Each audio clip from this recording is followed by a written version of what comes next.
Pinky Elegasan, the head of chambers, other lawyers here present. I want to mention Dr. Lumu, Professor Abdulkareem. We have a nickname we call it, but I can't call it that nickname in front of other sons here. So, and every other person here present. It's a pleasure to be here. I'm sorry I won't be able to stand behind the podium. I'm not really that tall. I want you to see my face. So that's why I have this slanted. So we'll be talking about cybersecurity for everyone, staying safe in the digital age. Some of the things we'll be talking about are things that some of us are already familiar with. Some others may not be too familiar with them. Every 30 seconds, we have a cyber attack occurring. That means before we finish this lecture, probably we have tens of them that have occurred. We may not, some of them are successful and some aren't successful. Before we move further, is there anybody here who has probably had his WhatsApp hacked, his email hacked? Is there anybody who hasn't had any of those things, like probably WhatsApp, email, Facebook, Twitter? We've all been hacked once before? No. Oh, okay. That's great.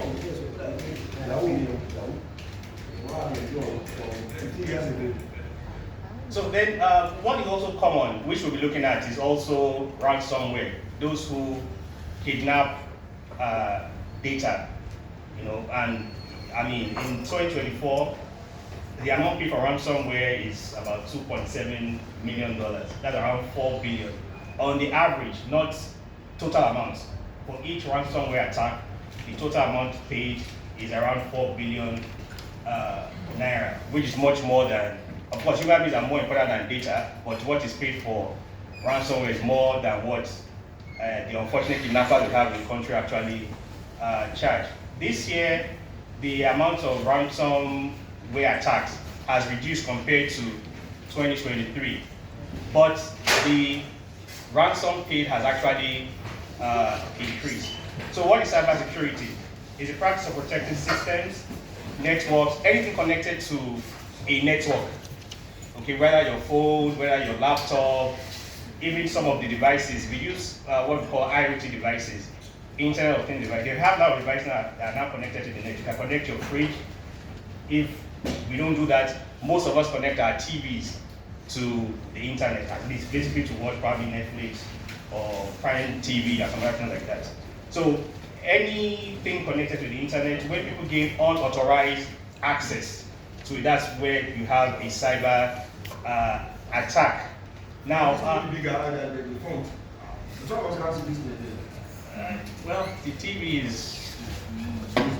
Why can we not use the? Why do this guy? Where is that our something now? This one is even more. It's clearer than that white. Okay, go on. But we'll share the slides at the end of the lecture. Okay.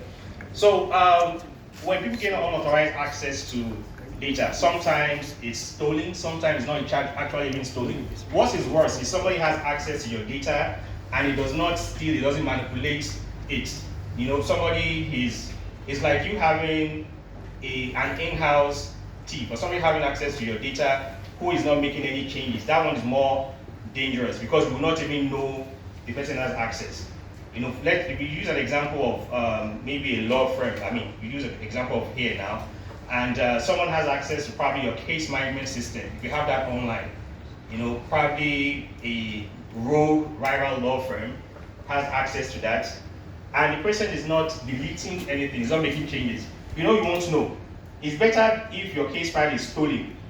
This is actually stolen, something has happened, and then you make a necessary changes. So what is worse is when someone has access and is not deleting or making modifications, in which case the person may be there for weeks and months. That's why one of the key things advised is for any platform where you have a login, you advise that every 3 months you make changes to your password. In case someone has access who is not making any change, maybe somebody has access to your Facebook, he logs in, and you don't know.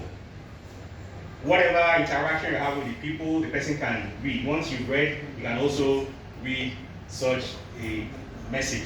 So it's better that you amongst other things which we mentioned later on, better that you always change your password regularly. So what are objectives of this have 5 minutes, 25 minutes already? We have to raise awareness about cybersecurity challenges, share best practices, and provide steps to mitigate, to strengthen our cybersecurity. So we'll be talking basically about what malware is, what ransomware is, phishing, and some other things. So what are common threats we have? We have malware, okay, we have phishing, social engineering, ransomware attacks. We'll be discussing each of these hopefully in details. Then the emerging threats. Professor Yusuf Olaolu has mentioned one of the key emerging threats with AI. Now, before it said that a picture tells 1,000 stories. Now, a picture can tell you 1,000,000 lies, not true stories. Now, pictures can be manipulated. Those are things we already understand. What is worse is when you have deep fakes. Those are videos in which somebody probably, I'm in the video now, my voice has been recorded and I'm made to say what I actually never said. You know, before, what you do is, once you see a video and you see the person speaking, oh, this is actually true. But now you cannot actually trust such things anymore. If somebody sends me a message on WhatsApp saying I should probably help him to send money or loan him something, what I usually do is to call the person to be sure that I'm actually speaking with that person. But if you have a deep fake voice, for the kind of funds I'll transfer, I don't think anybody will go to that length. But for those of us who are millionaires and billionaires, your voices could be faked, with someone can fake another person's voice and you'll be convinced that you're actually speaking to that person. Then we look at supply chain vulnerabilities to where we're talking about ransomware later on. So what is malware? Any software designed to harm computers, the network, or users. These include viruses. We know what computer viruses are: worms, Trojans, ransomware, and spyware. I mentioned about spyware earlier.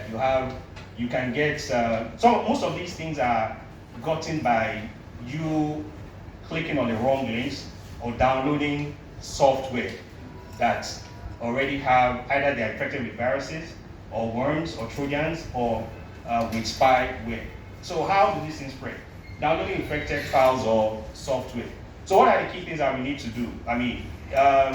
One, if you're using an Android phone, the best practice is for you to ensure that whatever app you want to download is downloaded from the Play Store, and not somebody sending you a file and telling you to install it. It's not that everything from the Play Store is 100% foolproof, but these things are checked by Google. The safer option is when you use an iPhone. It's difficult to have third-party applications installed in your iPhone without coming from the iOS platform itself, from the Apple Store itself. Okay, so it's important that we take note of these things, that if we have a file, though this is also part of phishing, if you have a file, someone sends you an email and there is an attachment. One, if you're not expecting, if the person is not known to you, then don't click. Don't even say you want to see what is there. Okay? Because if it's a virus, well, it's still okay. It's not okay, but it's still manageable. If it's a ransomware attack, then you are in serious trouble. So the first thing is, you should be sure that the source of the email itself, and the source of the email is not sufficient for you to look at the name. Sometimes you see the name of the sender and then the email address. It's important for you to also check the email address, because somebody can send an email to you, if it's a social engineering attack, which we'll get later on. Somebody can send an email to you, putting the name of someone you know as part of the sender's name, okay? And the address is totally different. So the ideal thing to do in that case is to not click on anything sent. If you think it's important, don't act on urgency. you can forward the email to the person that sent it to you, or give the person a call to confirm that is this actually from you or not. So what is important is also when you have some emails and there is a link there, for most phishing emails, I mean, the phishing email will lead you to probably downloading a virus or ransomware or spyware. A key thing you need to look at is to check the sender's address and also look at the link that it's pointing you to. Most of the ones we have, the common one we have in this part of the world is mails sent to you, phishing emails sent to you to probably update your banking details. A key thing you need to do there is you need to check, first of all, banks will tell you that they will not ask you to send your BVN, don't send any personal data online to where any form that comes to your email, to your email. Then when you have certain things like this, let me show you one. Though this went to my spam box, but sometimes some of these will go to spam box. We have this pharmacy 2U NHS repeat prescription. This one is very clear because we don't have anything to. Well, I don't have anything to do with NHS. Most of us here don't have anything to do with NHS. But if this comes from Private GT Bank, for instance, the first thing to do is to look at here. To look at this place, that's the from. From shows MBA at wow.soapgo.com. Okay, that's the source. If it's from a bank, check what address is there. You can copy that address and do a search on Google. If you have possibly, I think GT Bank is GTBank. I'm not sure of the address, but you can do a search for the bank itself online and see the official page of the bank and then compare it with the URL that you're seeing here. Then besides that, a very important thing is that this mail now, has an image there. Banks also send us images also, which you need to click.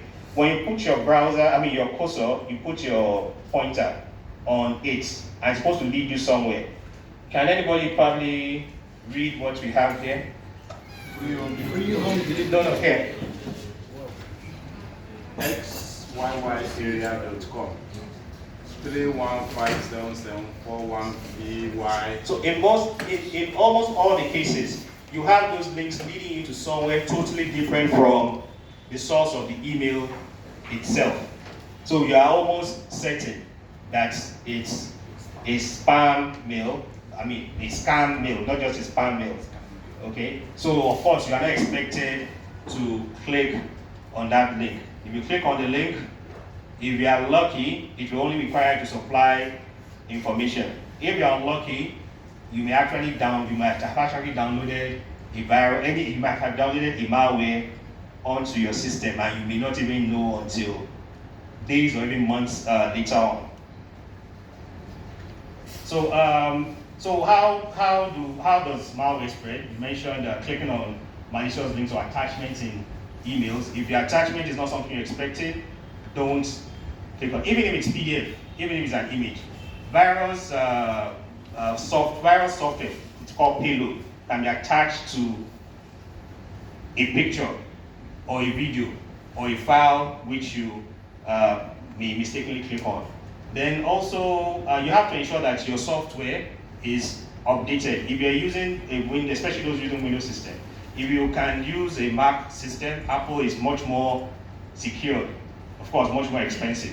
But for most of us that use Windows system, always ensure that you have your system updated. There are automatic updates on the system. Once you connect to a wireless network, it will download. Once it prompts you to install the update, please install the update. Then there's something that is also very important, which is for us to have antivirus on our systems, and not free antivirus. There's nobody here who works full-time for free. You know, if you want to get good service, you pay for such services. So it's important that you have an antivirus in your system. And now, I mean, if you get a license for probably 6, that's around 10, 36. around 10,000. 36,000. Around 36,000 naira for 10 systems. Okay, so the ideal thing is for a firm like this to have a multi-user license, not even 10, probably for 50 or thereabouts, so that you can install the antivirus on, you just do the neural annually, you install it on your systems. You can also install the antivirus on your phone, okay, not just your system, because if your system, your laptops, your desktop are secured, and you connect to your network using your phone, an attack can still occur via your phone itself. So you have the antivirus, I mean, probably Norton or McAfee, the very popular ones, and also ensuring that your software are up to date. Not just the operating system itself, the Windows itself, but even other software that you might have installed on your system or on your phone. Okay, you usually see that there are updates from your Play Store. So always ensure you do those updates. Okay, it's like what those updates are called patches. It's like you having a hole in the wall and the maintenance person has noticed that there's a hole. So please block this. If you don't block it, that means that is where an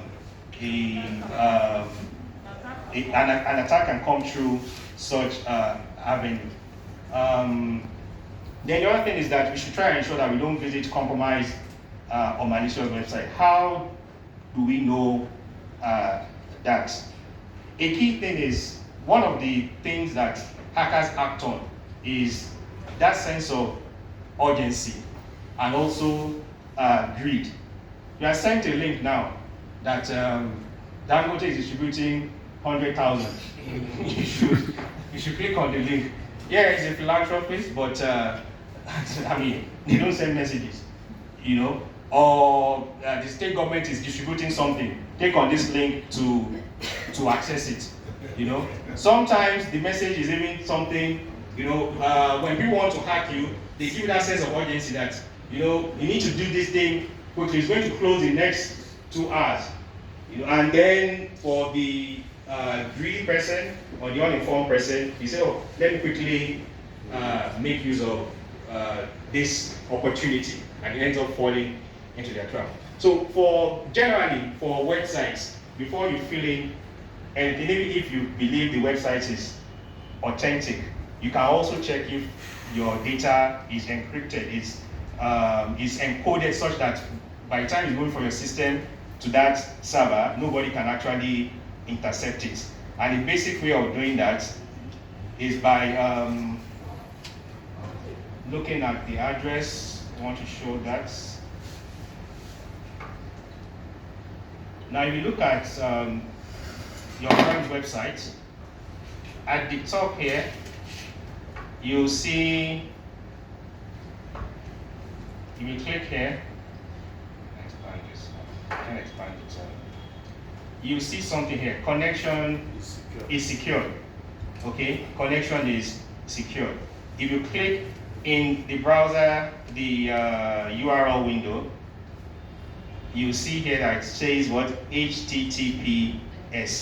Okay, it shows that if you send data via this website, it cannot be intercepted. You understand?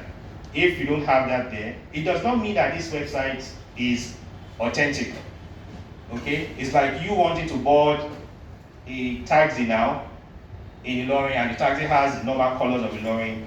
It has the taxi number. It does not mean the taxi driver is not a criminal, but the chances that you are entering one chance is less compared with if it's an unpainted cab and it's not on boats, for instance. Okay, so having HTTPS doesn't mean it means the site is secured, but it does not mean the owner of the site is not a malicious person. So now, if you look at this one now, this site you have not secured. If you click here, you see your connection to this site is not secure. You should not enter any sensitive information on the site and the rest like that. If you click on where you have the URL and you move to the end, Okay, it's not showing here. But ordinarily what you see here is that it will show HTTP and not HTTPS. If you want to go to your own website, that's Yusuf Olaolu website, and you type HTTP, it will redirect you. It will load the HTTPS version of the website. So it's important that we check some of these things. That's on malware. So preventing malware, I think I remember some of those things. Install and update suitable antivirus and anti-malware software regularly. Keep operating system and software up to date with the latest security patches. If you've not done that, please go to your Windows and enable regular updates. Okay, to do it automatically, it will also prompt you to restart your system so that it gets installed. Okay. Then, of course, with your Android and for your mobile handheld devices also, whether it's an Android device or an Apple device, always ensure that your software are updated. Okay. Then you can make use of avoid downloading files from untrusted sources. For those of us with teenagers, or even those who are in their early 20s, who are in their early 20s, or even younger ones who we give our devices to, we have to try and ensure that we don't allow them to just download. Okay, there are times in which you are on a website and you tell you to, oh, I mean, your storage is almost full. Click here to clean it up. Okay, from a website. If you need to clean up your device, or I mean to reduce the files on your device, to do some files there, you'll be prompted from the phone itself, not from a website. You know, it's like somebody meeting somebody on the road, and a person is telling you that you need to take care of your toilet. How does he know that your toilet is dirty? You understand? So when we have such information that there's something wrong with our system, download this to, more often than not, what you are downloading is a spyware, a malware, more often than not. So then use firewalls to block unauthorized network access. That can be done. Our Windows comes with such basic security. But most importantly, we install an antivirus. Good antivirus like McAfee and Avast. Norton is the one we use. Okay, they come with their firewalls. Okay, so you can actually use that. Then the important thing is train users to recognize and avoid suspicious links. The weakest link when it comes to cybersecurity is we, human beings. We are the weakest link, and it's because there's a limit to what we know. You know, we are all specialists in different areas. Okay, so it's important that we train and retrain ourselves. So what if you have a malware infection? Disconnect the device. If for instance now you have a virus attack on a single system, ensure you remove it from the network totally. Okay? More often than not, we are not using cable networks. I don't think we're using cable networks here, probably wireless. So you disable the wireless. Okay? Not just put it in airplane mode. If you put it in airplane mode, you can also still connect to the wireless. So disable wireless totally. That should be the first thing. So that whatever has attacked your system doesn't spread to other users. Okay, then of course use antivirus software, we mentioned that. Then if you've now cleaned up your system, probably if it's a virus attack, you install an antivirus, you do a scan and you remove whatever virus has attacked. Then the next thing is to probably restore your files from backup. You've not mentioned that, but probably I just mentioned that now. A key thing is that it's the issue of having a hack is not a matter of will it ever happen, it's a matter of when is it likely to happen. So we have to be prepared in case it does happen. Okay, especially for even ransomware, which I think is the next thing we're going to talk about, especially for something like ransomware. It's important that you have your files backed up offline, not just online. Most of us back up our files probably in the cloud, Google Drive, OneDrive. That's very, very good. But also important that you also back up your files offline.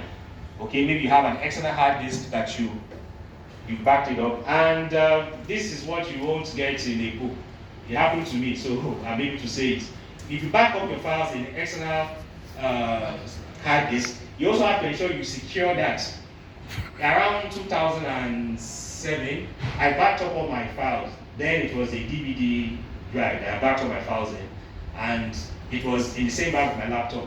My laptop was stolen, and the file, my backup too was, and at that time I was a lecturer at Kwara Poly. I used to tell them about the issue of backup. I never taught them that until it happened. Until it happened to me. So that when you back up your files, the location should be far away from where your laptop is. So God forbid your laptop is stolen, you know that the backup is secure. So perform full system audit to identify and fix. Well, you need to also have a look. Okay, what caused this particular malware? How did we get to this stage? Is it that someone clicked on something, or so that you at least going forward you're able to prevent that?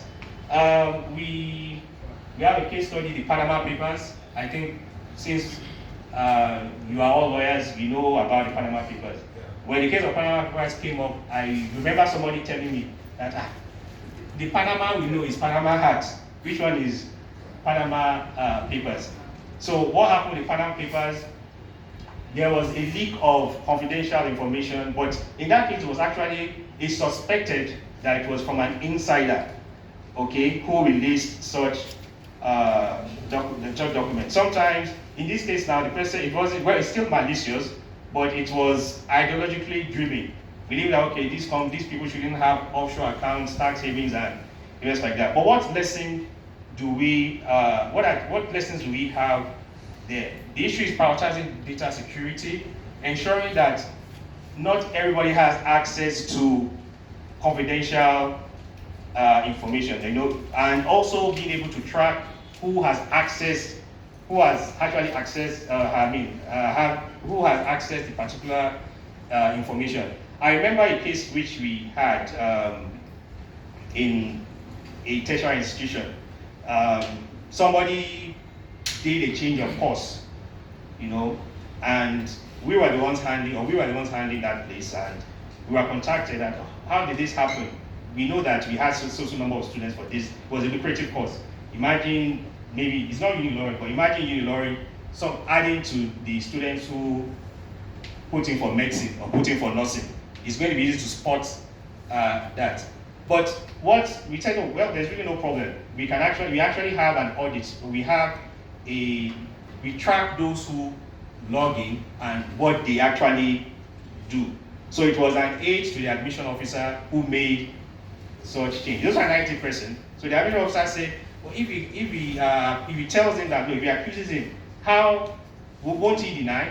And I just tell him that the system tracks who logs in, where he logs in from, and what is done. And he said when he told him, he initially denied, but when he told him what I said now, he just went down and begged that, what we always blame. So it's important that we try to prevent people from having access. We do what is called probably network segmentation, so that certain access is given to certain people and not just generality of staff. So the next thing we want to talk about is phishing attack. I have a video I wanted to show. Let me just quickly show that to illustrate what a phishing attack is.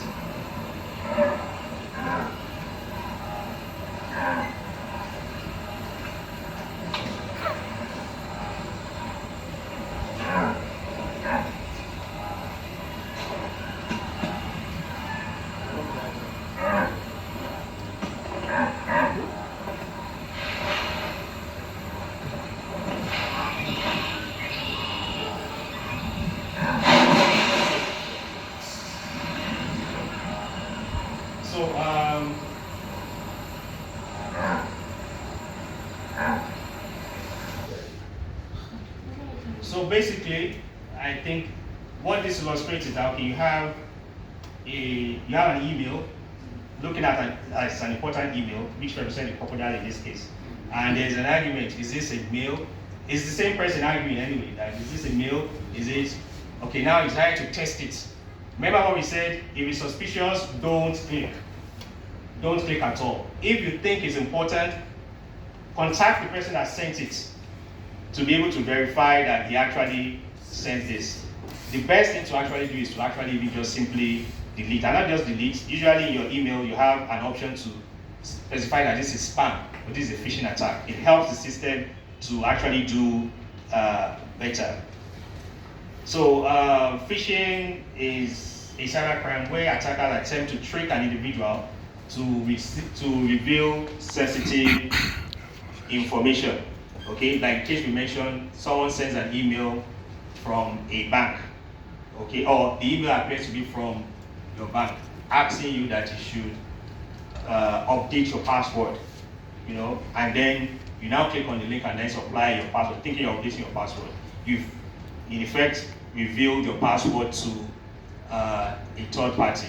It happens with not just banks alone, not just people trying to get into your bank, get your bank details. With whatever site which you log in with your password, probably your Facebook and stuff like that. Because we don't have much time, I'll just mention some of the things you need to do. For this case now, a key thing is for you to have multi-factor authentication or a two-factor authentication, okay? Rather than just applying your password alone. You know that when you do, banks have implemented that also. When you want to complete a transaction, usually besides supplying your PIN, you might have to use your hardware token to generate a token to confirm that you are the actual person who is trying to complete a transaction. You can implement that also with your Facebook, with your Twitter, with most of the social media platforms. Okay, so that your login is not just supplying the password alone, okay, but you can authenticate in so many ways. We may not be able to go into that. An important one is also that for your devices, you know, your phones, your laptops, it's good if you can also use biometric authentication, okay, by probably using your fingerprint or using your face to authenticate that. I remember those of us who watched Terminator, there was an access point in which you need to use your thumbprint to access it. I don't know if everyone remembers what happened in that case. The person that wanted to access maliciously just cut off the hand. He cut off the hand of course it's a movie, and by the time he cut off the hand, blood will drain off, and I don't think it's likely that the fingerprint will be recognized. So it's more or less, it's very secure, using your thumbprint or using your face. So how does phishing work? Basically, there's this issue of urgency, like you mentioned. You need to do this thing quickly. The criminal does not want you to think, so it gives this sense of urgency. Okay, now if you don't do this thing quickly, maybe something is going to happen to you or happen to your account. Okay. What I always tell people is that I think many of us in this room, we knew when GSM came. So when somebody says something is wrong, I say, okay, if the network is poor, you have to wait. Okay, so why not just be a bit patient to actually verify? Okay. Then besides urgency is also an issue of fear. Okay, someone sends you a mail in your box telling you that you need to sign in and increase the capacity of your mailbox. That your mailbox is almost full. If you don't do it in the next 1 hour, or you don't do it immediately, you lose your documents or you lose your emails. You should know that you will not get an email from Yahoo or Gmail telling you your mailbox is almost full. You will have it in the panel showing you that you are almost at capacity. Okay, rather than you having someone tell you and send that to you. So preventing phishing, training, we said the weakest link is we humans. So we have to constantly train our staff and also train ourselves. Then we can also use email filtering. For most email platforms, there is a spam filter. Okay, so that most of the mails that are spam mails, they actually go into spam. But there are times in which some escape. Okay, so you can use some basic criteria to filter your emails. Then importantly also, it's not here, I just remember that now.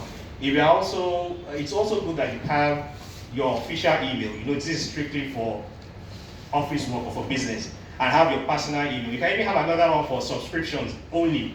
So I know, okay, this is where if I subscribe to Harvard Business Review, I subscribe to Nairametrics or Law Pavilion or whatever, personal, you know that, okay, all your subscriptions they go here.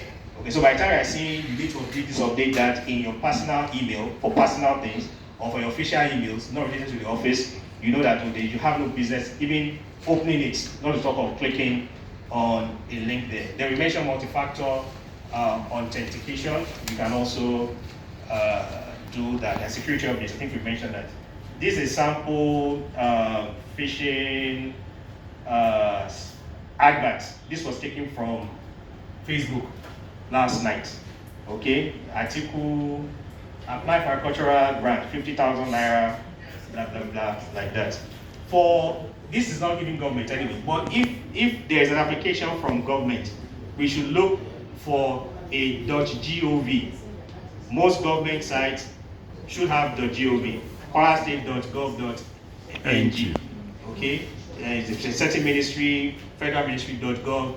If it's a tertiary institution, it should be a .edu.ng.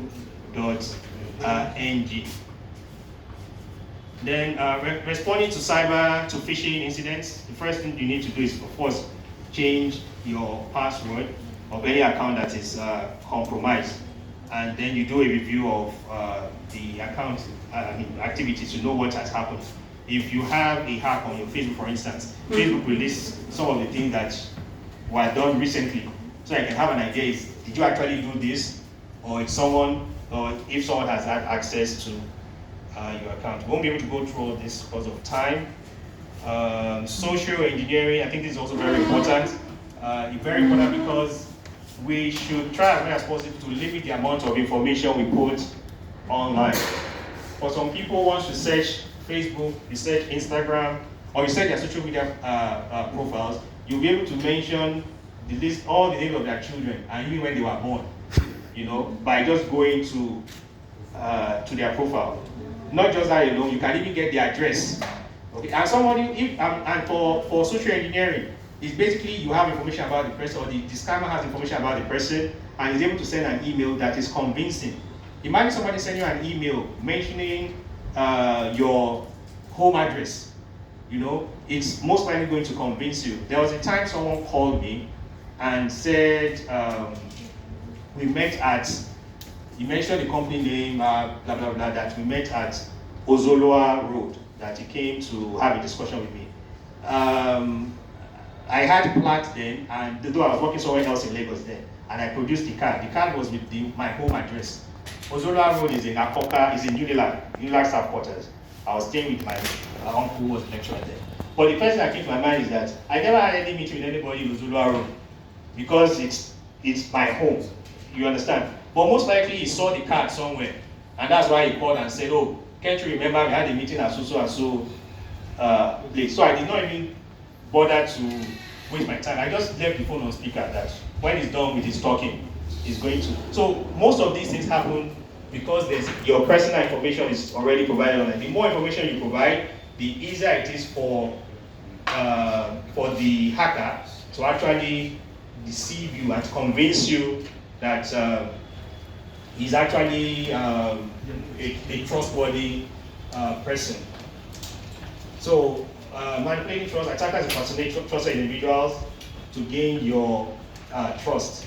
Then, of course, the key thing is exploiting exploiting urgency and fear. Oh, this thing is urgent, so that you don't have time to think. Okay?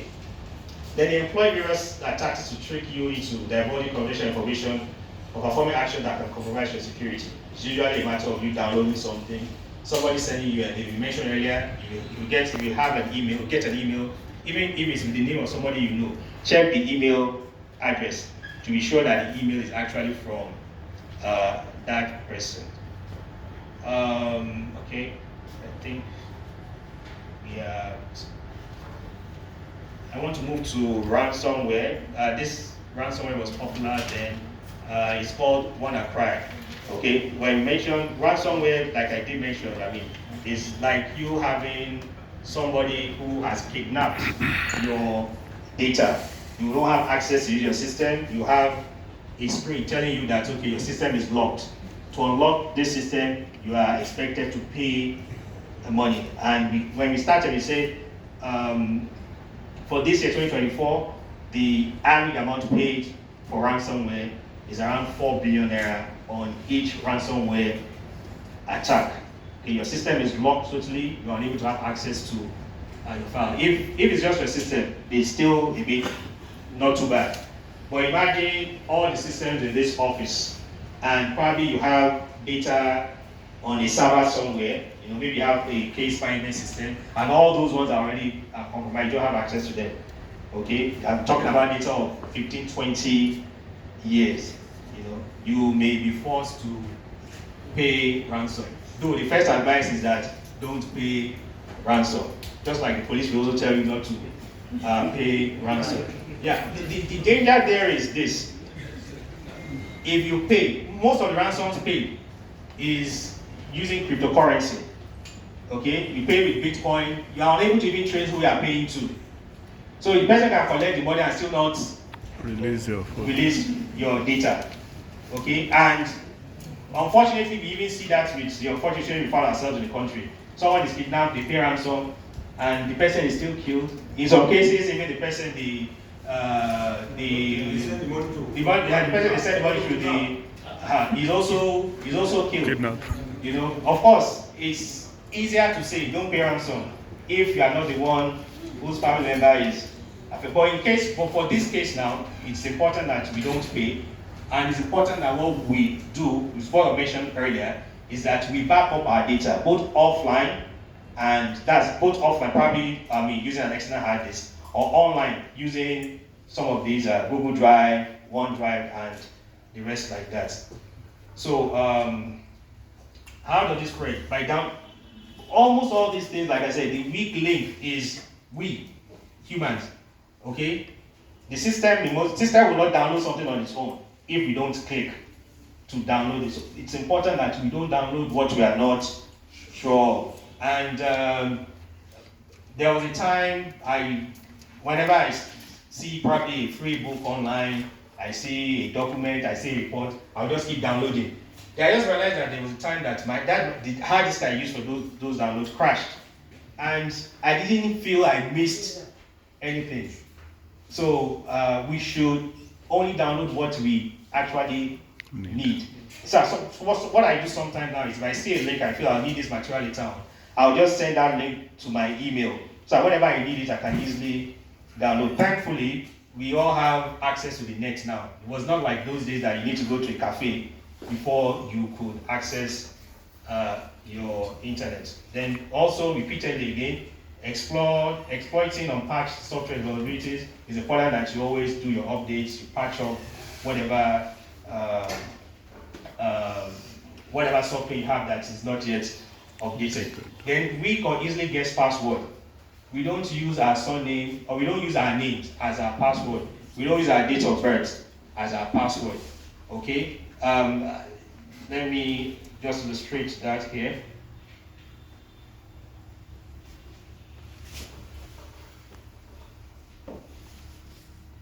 There's this site, security.org. When you go to security.org, you can see how secure your password is and how easy it is to break. If I type, let's say somebody wants to use his birthday, I won't use mine, I'll use the birthday of Nigeria, 1st October 11, 1960. If you look down here now, it will take a computer about 2 milliseconds to crack your password. So that's 2 milli, not million, milliseconds, less than even a second for that kind of password to be cracked, because it's just a date of birth. So don't use your date of birth. Don't use that of your spouse or even your children, okay, as your password. If I decide to use my name now, if I use Taofik as the password, or even let me use a longer one, Abdulkareem.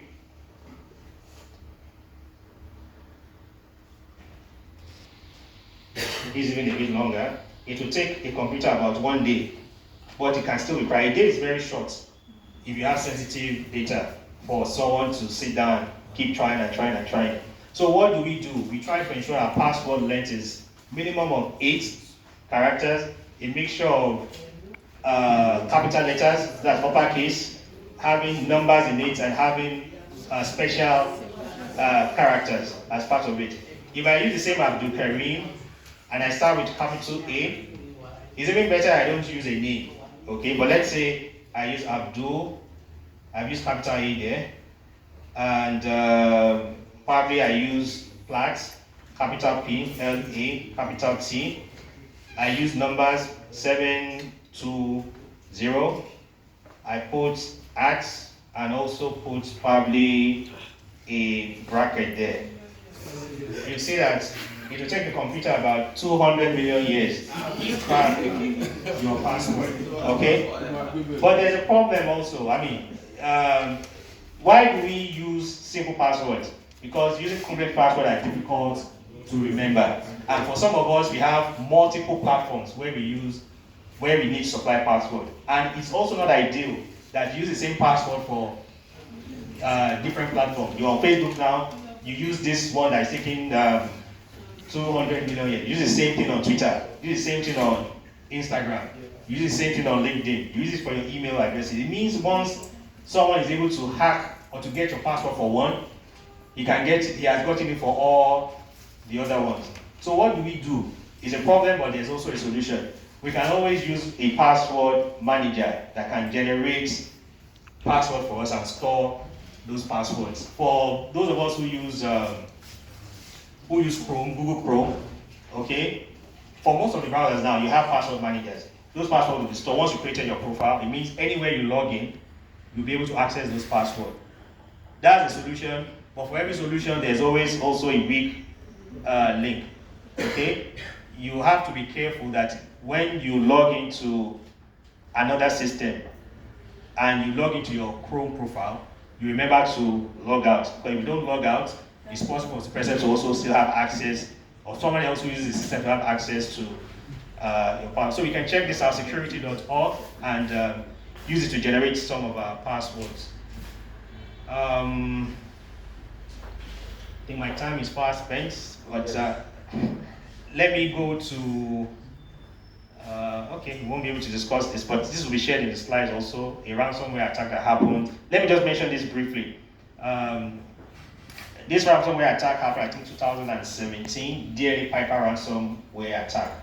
Okay, it's important because it happened to a law firm. This is a law firm, and it came through a third-party application they were making use of. The ransomware did not originate from their own network itself, but from a third party. You know, maybe, for instance, you are using XYZ Pavilion. I don't want to mention any particular, but you're using a software, maybe a case management system, for instance, okay? And the attack was from that network, and then that infected your own system. That is more dangerous because it's not going just to infect your own system. So imagine XYZ Pavilion now being infected. There are going to be lots and lots and lots of law firm, so I mean, it's important that we know this so that we put some security measures in place so that if such happens, we're able to detect early and also prevent it from spreading. So I'll quickly just go to some of the best practices in cybersecurity. First is the key thing is your authentication. Password use unique, strong password for each account. Like I mentioned earlier, you can use a password manager to actually store, they generate the password for you. You don't even need to remember those passwords, okay? They're using multi-factor authentication. Besides just logging in with your password, you can also have maybe a code generator that will generate a code as the second level of verification. On Facebook, for instance, you can also specify, or even on in your email, you can specify that if you change the if you want to change your password, it sends a message to another email address so that you can actually verify alternate email. Importantly, also, your alternate email should not be on your phone with their original, because if someone has access and trying to get your password, you can actually get it. So if you can separate, then it's good. Then data protection, you can encrypt your data. There are tools to do that. You can use 7-zip, a tool to encrypt your data. If you are using Windows Professional, most of us don't, but if it's Windows Professional, it also comes with tools in which you can use to encrypt your data. Then important, like you said, is regular backup, so that in case it happens, you have a ransomware attack or a virus attack and you lose your files, you can easily retrieve from backup, especially for ransomware. If there's a ransomware attack and you have your files backed up, you are rest assured that you can always restore them from backup. So the IT team can do probably a weekly backup, a monthly backup, depending on how frequent your data is updated. If you're using Windows, you have Microsoft 360, or is it 365? You can, if it's subscription based, you can actually have it so that all your files, once you save your files, is uploaded into OneDrive. Okay, so in case there's any breach, you can always restore them and you don't have to, you won't be forced to make any payment. Okay, we talked about secure browsing also. Importantly is employee training. I mean, we are the key.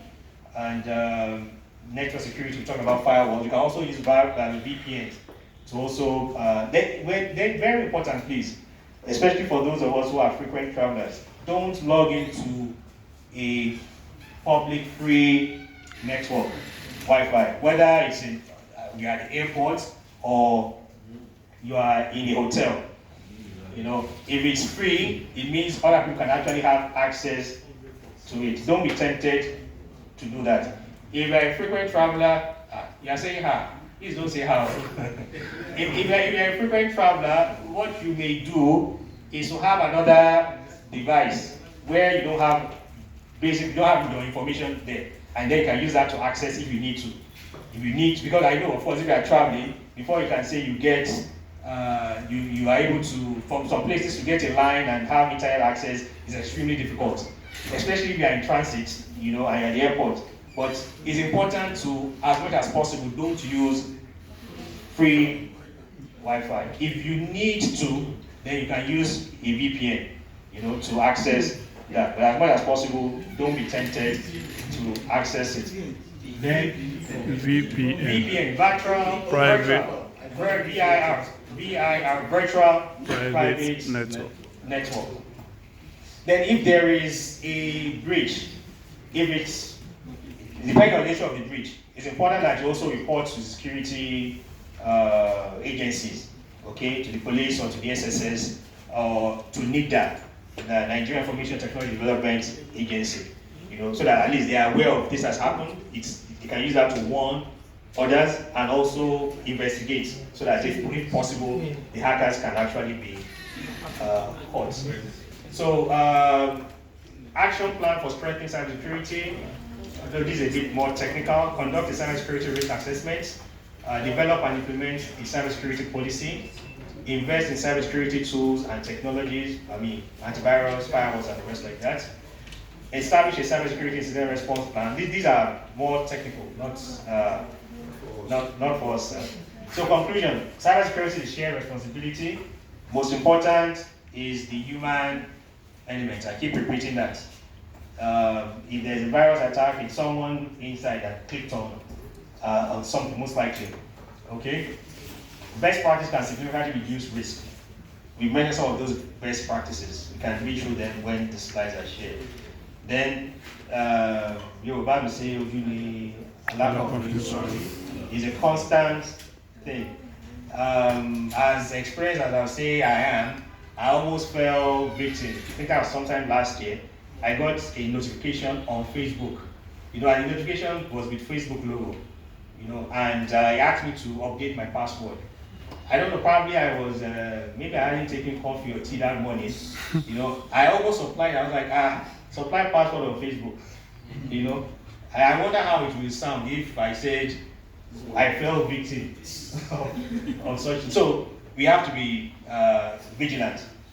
Don't mistakenly, if you are feeling sleepy, please leave your email. You can always go through them later on. So apply these lessons to qualify defenses and ensure safety, trust, and resilience. So thank you.